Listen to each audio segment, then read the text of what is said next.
Ya, ada lagi yang mau menambahkan? Ya, silakan.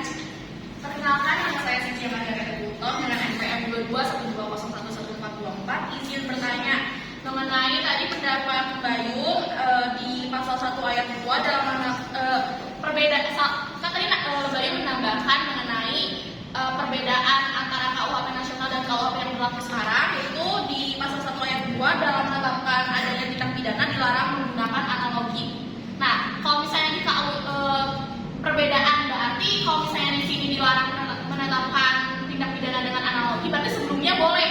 Nah, kalau misalnya gitu, tolong dong tunjukin pasal-pasal yang membuktikan bahwa di KUHP yang berlaku sekarang tuh udah ada pemberlakuan, ada aturan mengenai menetapkan pidana dengan menggunakan analogi, gitu.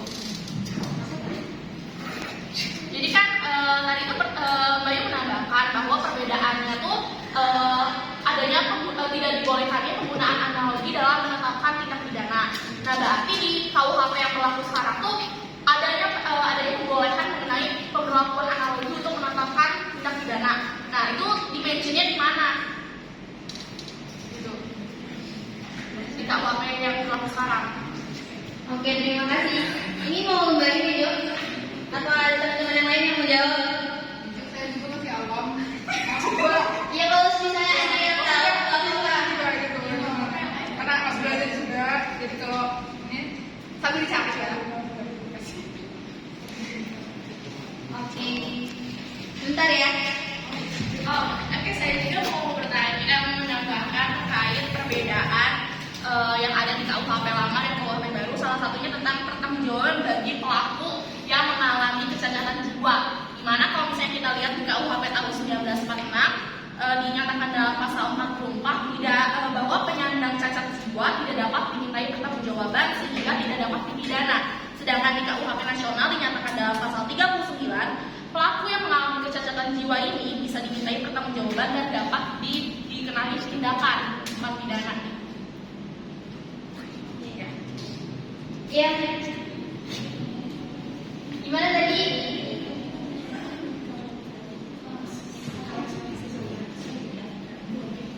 Ada yang mau jawab pertanyaannya Cynthia?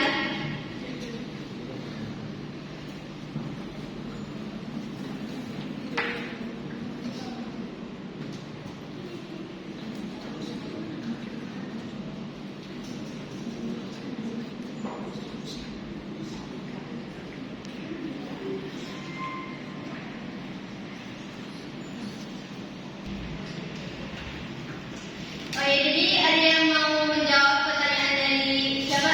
Cynthia tadi. Aku mau.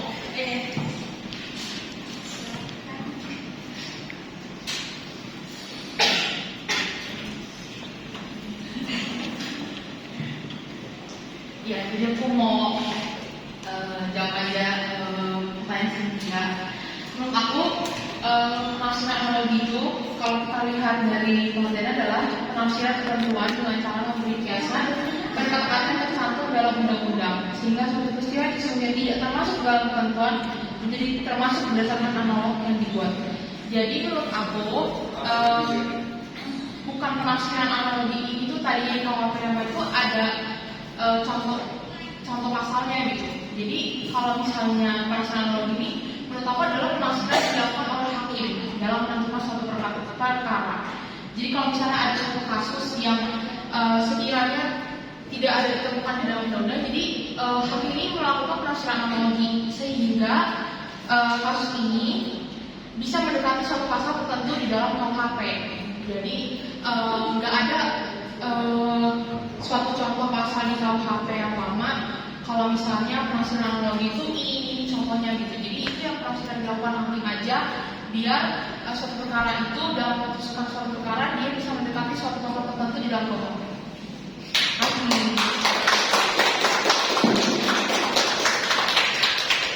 Ya, ada lagi.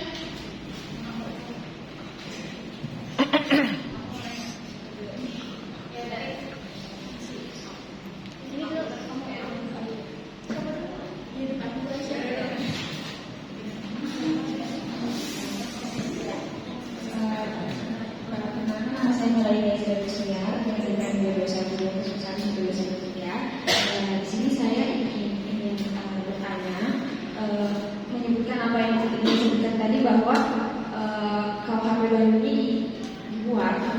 pengkosakan hukum dari KUHP yang lama.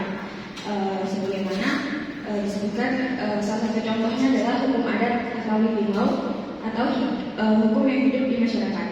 Pada KUHP baru pasal 2, asas legalitas diperluas sehingga seseorang dapat dituntut dan dipidana berdasarkan hukum yang hidup dalam masyarakat.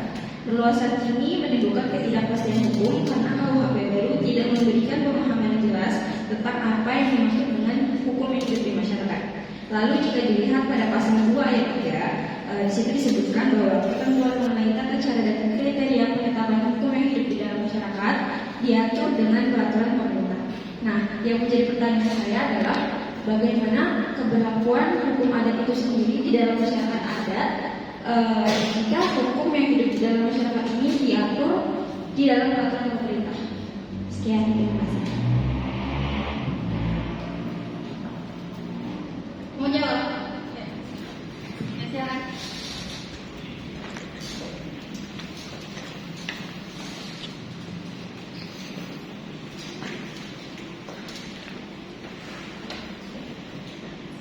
Baik, diizinkan saya untuk jawab. Pertanyaan apa sih? Beberapa hukum adat dari masyarakat. Hukum yang hidup di masyarakat itu diatur dalam peraturan pemerintah. Jadi yang saya tahu cara penerapan hukum adat di KUHP nasional itu akan berlaku apabila mereka itu kedua subjek hukum ini memiliki persamaan adat.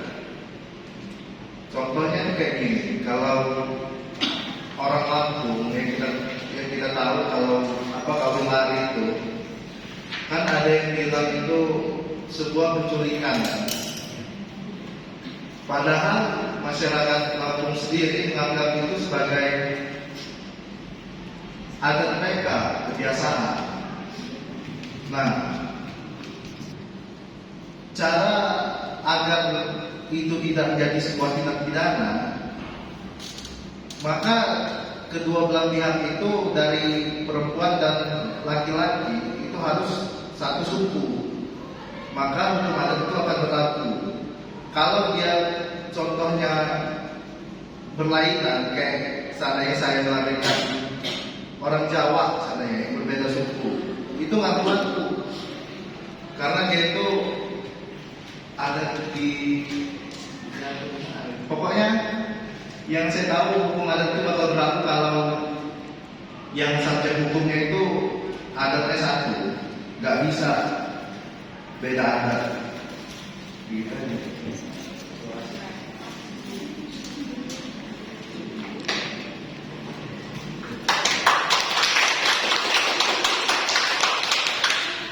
Oke, karena udah makan waktu cukup lama, jadi satu orang lagi aja ya. Bisa belajar. Iya. Nama saya Lidarti Kawajarinjas, NPM-nya 2212-09-358. Mau nanya, kenapa terkait sistem pidana denda, kenapa di KUHP lama itu disebutkan nominalnya di dalam pasalnya, tetapi kalau misalkan di KUHP yang baru itu disebutkan itu per kategori.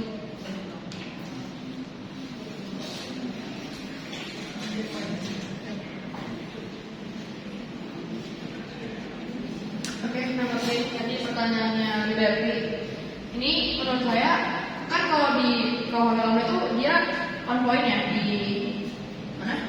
Di pasalnya. Tapi kalau yang baru di kategori ini menurut pandangan saya nasihat ini. Jadi mungkin bisa salah. Kalau kategori ini dia ketahuan nominalnya maksimal berapa. Tetapi kalau misalnya hanya tertera contoh berapa sekian juta atau berapa sekian ratus juta, kalau misalnya keadaan kasusnya itu lebih besar, tidak dimungkini untuk ada kenaikan pidana dendanya kan? Kalau misalnya itu kita dapat semenjak dikategorikan itu kita dapat range. Jadi per kategori maksimal berapa. Jadi mungkin kalau memang berdasarkan kasusnya memang berat banget, itu mungkin bisa dimaksimalin di satu kategori itu. Gitu.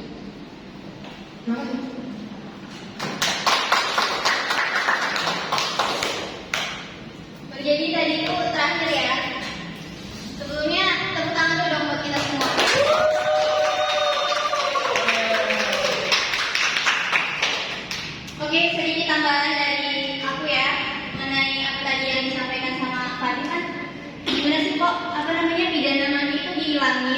Kalau misalnya aja waktu itu pas ada pidana mati masih banyak yang ngelakuin kasus gitu kan. Gimana sekarang ketika pidana mati itu nggak ada? Ini mungkin di luar dari toleransi hukum. Karena menurut saya pribadi mau melanggar atau enggak itu kan tergantung kita. Jadi mau ada pidananya atau enggak, ya yang paling penting itu adalah kita belajar mana sih yang boleh kita lakukan dan mana yang nggak boleh kita lakukan. Karena sejatinya juga hukum itu kan lahir dari akal pikiran kita. Oke. Sebelumnya terima kasih juga atas perhatian teman-teman. Kurang lebihnya kami mohon maaf jika misalnya ada yang mau ditanyakan lagi, ada yang kurang jelas nanti bisa kita diskusikan pas sama profnya ya. Oke. Saya akhiri